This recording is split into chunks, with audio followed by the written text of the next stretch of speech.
Hello, welcome to today's Back to the City. This week, I'm very excited to be joined by one half of Porcupine. Welcome, Casey and Nick. You have a show in Minneapolis at Palmer's coming up this week, this Saturday. And then you have a show in your hometown of La Crosse, Wisconsin, the following Saturday with a special guest. My son. Your son, Ian. Mm-hmm. Yeah. So let's begin with a little bit about those two shows before diving in and talking about the new single, The Way Down, the new EP that you're working on, the new lineup. There's a lot to cover today. Mm-hmm. But first of all, the Palmer's show is with Wristwatch, as Yep. is the following Saturday show. Yes. And also Prismatic Spray, which is a favorite new band of mine. And as we were setting up, you were saying you've taken I a like listen him to them too. too. I like him too. Yeah. It's just great to be playing again and being, just creating music and getting that energy back with live shows. I missed it a lot, and the new lineup is, I feel feels great. Sounds good. Yeah. The new lineup that will, at least for a moment, be a five-piece with Ian. Yeah. My son. Yeah. In what capacity is Ian going to be the special guest? I think he's gonna play 3 songs. Okay. On But guitar? Yep. Yep. Yeah. He's pretty good. Will there be 3 guitars then Mm-hmm. for those songs? Do you know which songs? I think we're gonna do Dead Minute Club, Scenery, and Worst Case Scenario. Nice. So he says. Hopefully, therefore, only the first of a series of special guest appearances. Yeah. Well, he wants to get his own band together, so working on it. Yeah, I look forward to interviewing him. Yeah. Awesome. I am really excited about even without Ian, the 4-piece, the sound of the 4-piece, and it says on the website, and I think I agree with this, that the new 4-piece is Porcupine evolved into its full maturity. A potent force propelled by drummer Keith, and now alongside Casey we have guitarist and vocalist. I love your vocals, Nick, and bassist Chad. Let's begin by focusing on the voice. As I was listening back to the past couple of Porcupine releases, it struck me that on both the opening lyric on Carry a Wave and also What You've Heard Isn't Real refers to the voice. I look like someone you knew. Our voice is different, uncanny but close on Carry a Wave with the big window. And then there's a lyric regarding the familiar voice, the opening lyric in Lifetime too. So there are 2 ways. Either we could take this one of 2 ways, the focus on the voice. What I love, even just on the basis of hearing the new single, The Way Down, about the new lineup, something that I really love about it is the way in which this, the melodicism which has always been there in Porcupine, the way in which it's integrated now, particularly in the bridge to The Way Down, with the harmonies, the way in which your vocal is so present there too. It reminds me of like Jeff's, the original drummer, Jeff's backing vocals. Yeah, Jeff Barr. On some of the earlier material too. And honestly, I really missed that. Like I missed, I can do my own harmonies, but man, when you have somebody that's coming from a different melodic background, they'll bring something that you would never think of. Yeah. Nick's great at that. Like he'll go, well, I did this, like take a listen, and I'll always go, yeah, I wouldn't have thought of that, because I have my own kind of pattern, go-tos, and he's a songwriter too, so he gets it, like about dynamics and I don't know, just it's easy, really easy. A songwriter in whose band you have played in the past, Chicane Theory. Chicane Theory. Yeah. You Yep. were the songwriter for Chicane Yeah, Theory. Chicane Theory was basically a project of, I had a collection of kind of song ideas, half-written song ideas, and knew Casey. I'm from La Crosse as well, so kind of brought him some bits and pieces, and I'm thinking someone that I looked up to songwriting-wise and playing-wise, and I'm like, hey, what do you think of this? The band Spacebike, a previous trio that Casey was fronting. Yep. Yeah. Yep. Yeah, so that's kind of, that started a project, and Casey's like, this is great, you should be playing this stuff, and so I'm like, well, will you play? And so that's kind of how it started. Had an EP, did some shows, mainly in the Twin Cities. I was living in the Twin Cities at the time, and we would rehearse actually in La Crosse on weekends when we could.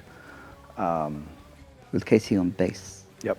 Yeah. That's right. Yep. So we're just a And three-piece. And did you do any backing vocals? Yeah, actually, Jeff Barr was playing drums too, so Oh, wow. there'd be 3-part harmonies sometimes because Jeff loved to sing. Very nice. He played Vancouver, and that was actually with Keith. He Yeah. plays with Porcupine now. Oh, yes.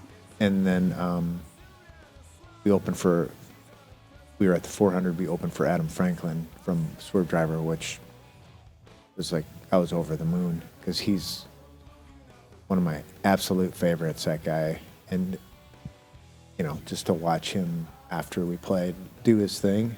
I mean, there's literally like probably maybe 50 people in there, maybe. And watching him play, I mean, everybody in that room was just like, holy cow, when a band stops playing the song and there's that moment of like, because you're like, what the Stunned hell look. just happened? I mean, he's just so good, and he was just so sweet. It was a morale booster. It was fun. What you were highlighting about his band prior to the interview was the kind of the tapestry of the two guitars, which is the other feature alongside the melodicism that first struck me and the first time I was listening to the new single. But right from the get-go, and I like how it's really emphasized in Paul Thompson's video, the interplay of the two guitars. Is that a prominent feature on the EP that you guys are working on? The two guitars? I try to kind of push it a little, because if you're going to have the two guitars, then, I mean, and we just naturally do it because I play differently than Nick, which is great. And he's really smart about, he never fails to he can sit back, and let it breathe. He comes in, he knows about dynamic build-up. So it's he'll ask at rehearsal, is that okay? And I always like, yeah, that's awesome. Because it's it's almost like he's asking, is it okay that I'm not playing that much? Or, you know what I mean? And it's Right, or that I'm letting it breathe. yeah. And he does it vocally too. Dynamics. He knows,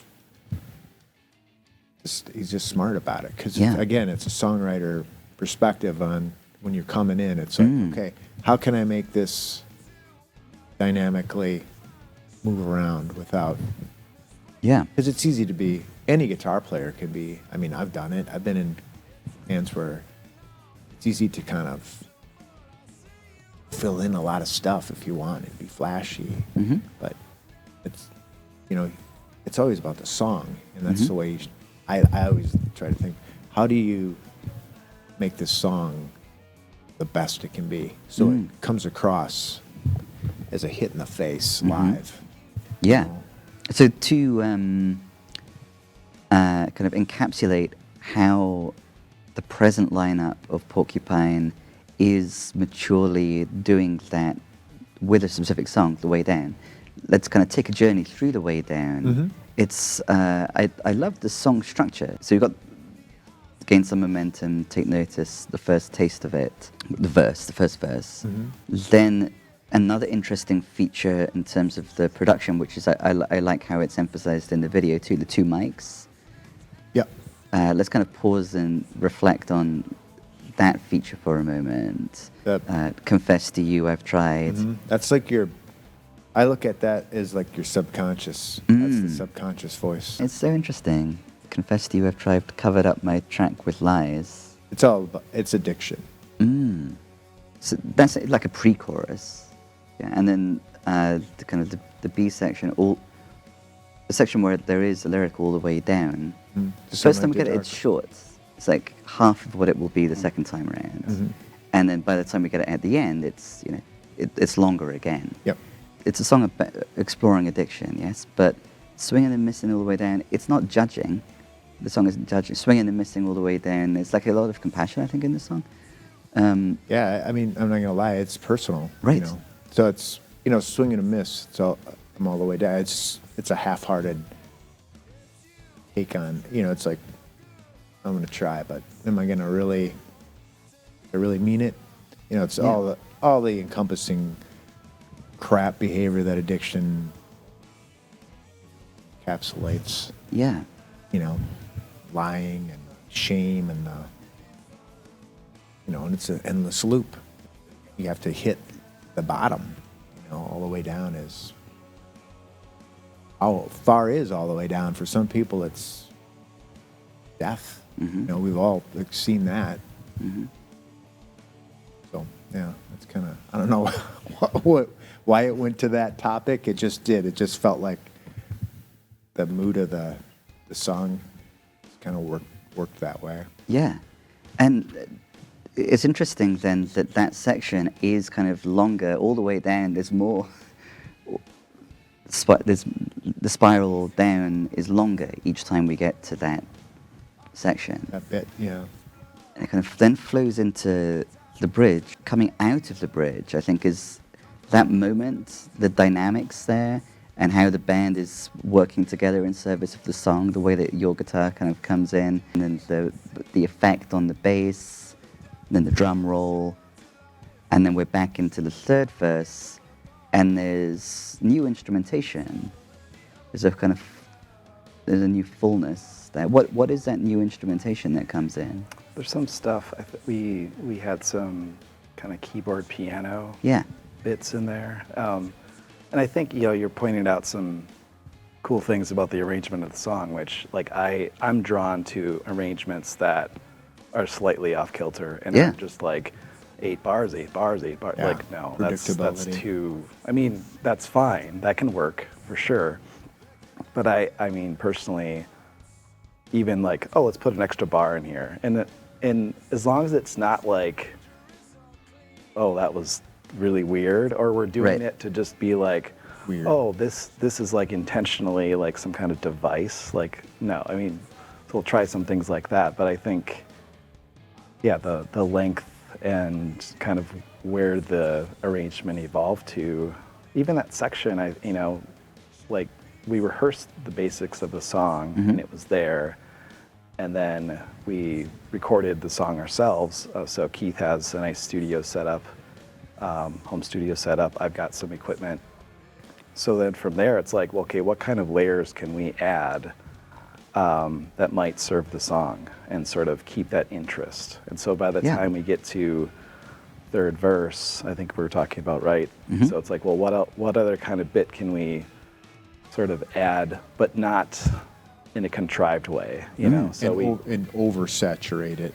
So it's so busy because. I mean, really, it's just until the very end, I was like, well, it's just kind of a straight ahead mid-tempo rock song, like, because that was my perspective. Then when it started to kind of come into fruition, I was like, okay, this is not what I expected. It's good. Great. Yeah, and I love the very moment where suddenly those new textures kind of come in.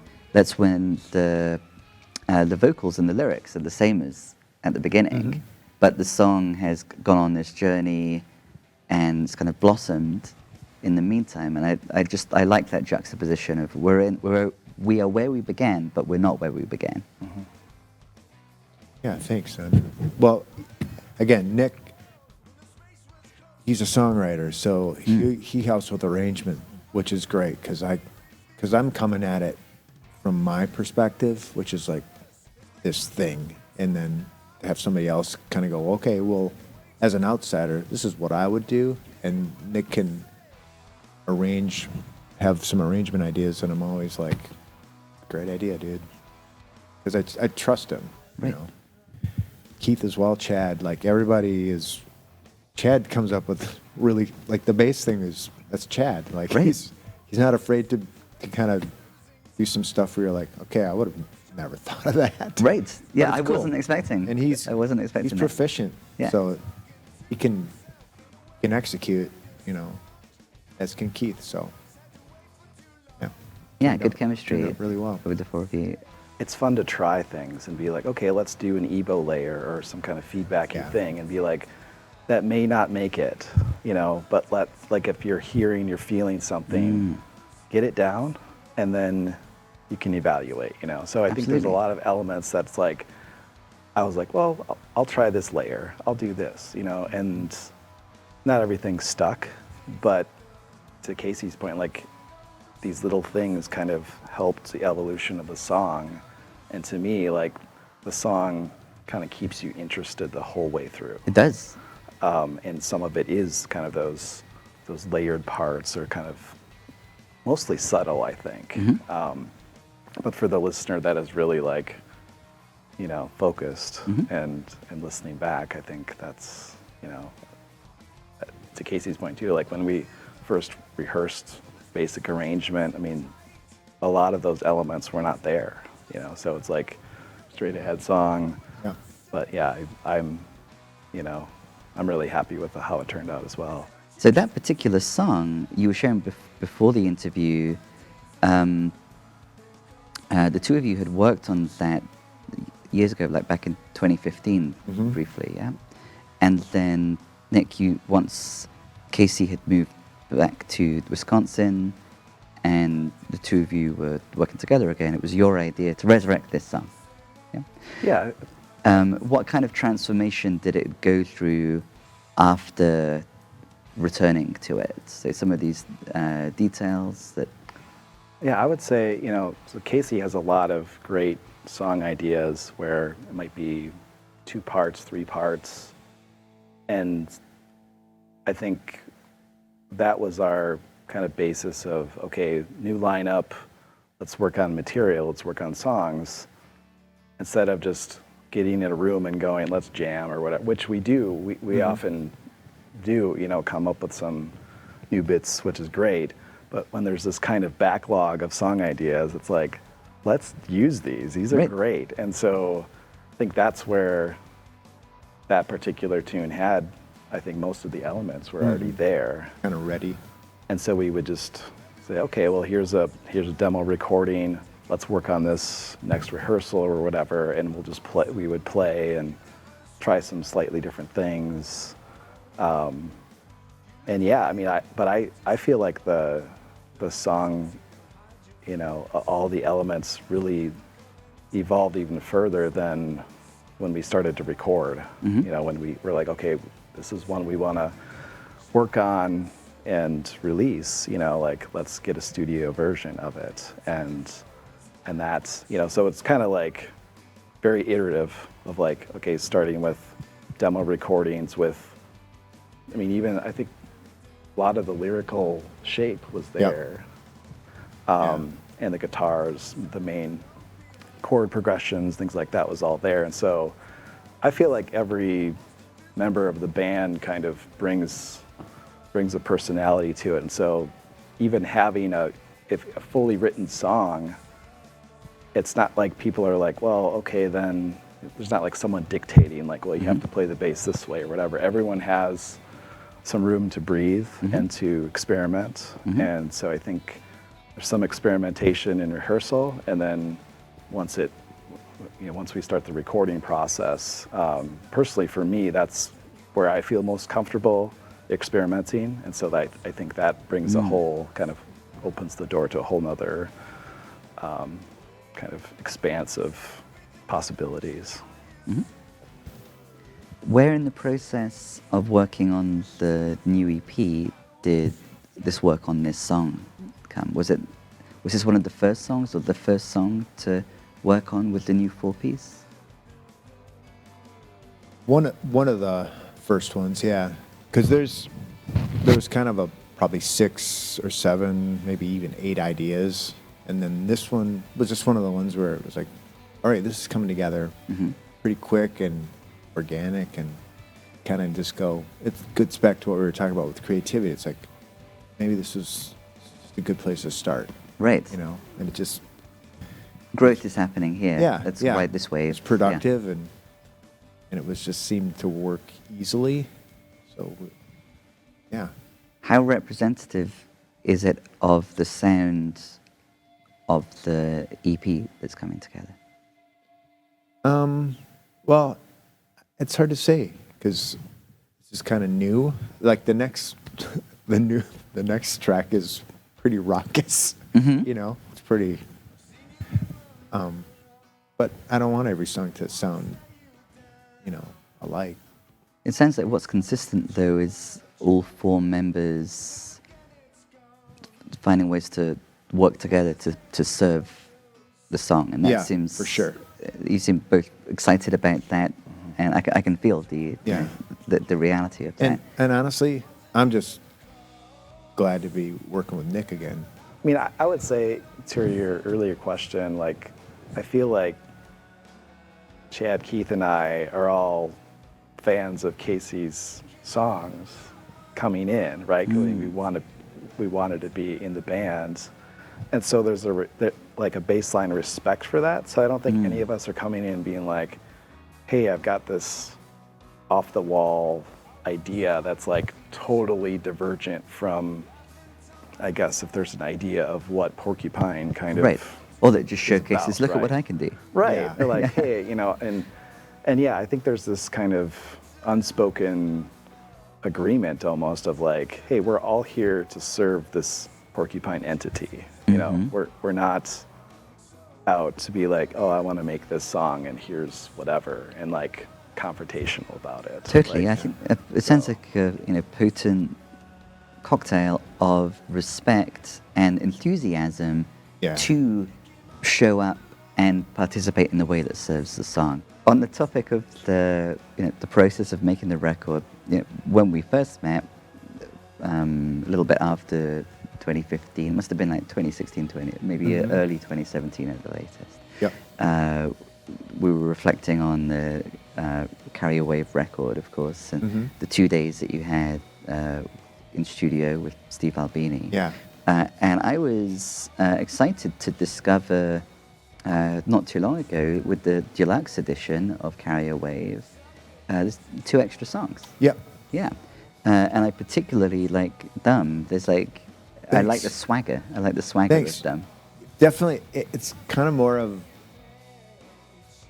I haven't heard it for a while, so forgive me, but it's a little more quirky. Yeah. Like a XTC kind of thing. Yeah, or it's fun. Even a Kinks kind of thing. Yeah. But When it, you know, I love that stuff. Like, Yes. I love pop. British pop to me is like the best. I didn't realize until I was doing the research for this interview that the name Porcupine is like a head nod to Echo and the Bunnymen and the Porcupine My favorite. record. I actually have got to talk to Ian McCulloch a couple times since I've talked to you. Really? Okay. What did you and Ethan Oh my God, it was discuss? the best. Yeah. Well, I made him a telly. He had this guitar called Pinky. It was his telly that he used in the Bunnymen, and he just never played it anymore. And so, working at Dave's Guitar Shop, I was with Phil, the guitar tech, and this cool body had come in, and I was like, oh, it's a thin line like Pinky. And I was going to see the Bunnymen, so I was like, man, I'll build him a telly and bring it to him. As a gift. Wow. And it was, you have to understand, like, he's like my favorite. Yeah, your band is named after his Yeah, record. and he was the best. He was so sweet. So we hung out for a couple hours after the show, and then the next year, we met up again, and I brought my son, and that was even better because he and my son Ian were like Fifth member of just Porcupine. chatting like they'd known each other for years. It Oh, really? And Ian, my son, was grilling him on lyrics. It was like he was doing an interview by you. Wow. He was like, what's Thorn of Crowns about? What's Killing Moon about? And Ian would answer like, and I think Ian McCulloch was flattered that a kid Ian's age Yeah. was like really knowledgeable about Yeah. his music. It was really cool. The two Ians. It sounds like Two they sound Ians. quite a duo. It was a trip. What is the story behind the emergence of these two extra songs from that They're just, I Caraway think, session? just left over from those. I think it was like, well, we have enough for the EP, and it felt like those songs were kind of a cohesive group. So we left the other two off, and Dave mixed them on his own, I think. And then later on, Brian did a really nice version. Brian Hanna did Yeah. the remix. Who also mixed the new Yeah, material. yep. Yeah. He's doing the new record. He's great because he's honest. Feel bad because we're not getting. You know, I want to keep giving him material that's ready, but the process has been a little slow, but we're actually doing pretty well as far as momentum. Hmm. But you've been gaining some momentum. We've been Yes. taking notice, and this is the first taste of it. Man, Nice. and that's why There's- you're in that chair. Those are the opening lyrics to the song. Yep. Well, if this is the pre-EP checking in interview, I would love to do a post-EP one too. For where we sure. can reflect on what's happened in the meantime, running up Yeah. to the release. Yeah, that'd be great. Yeah, I look forward to that. Please do return. Sure. For sure. For that once it's done. I'm really excited about this one. And in the meantime, as we wrap up again, you've got the two live shows. Speaking of live shows, this coming Saturday and the next coming Saturday at Palmer's and at the Popcorn Tavern, Yeah, that's respectively. that place is been around for a long time. It's got some interesting stories, some craziness. Then next year we have some stuff booked too. We're with DC Jam again, who did what you've heard. So, you know, they want us to do some tours as well. Mhm. So that'll be a place discussion down the line, but priority right now is getting the record done. Cool. Well, I look Yeah. forward to hearing some tour stories then. Yeah. Next Yeah, time. thanks. This has been Back to the City with Porcupine, presently nameless. Next EP interview, part 1 of 2. To be continued.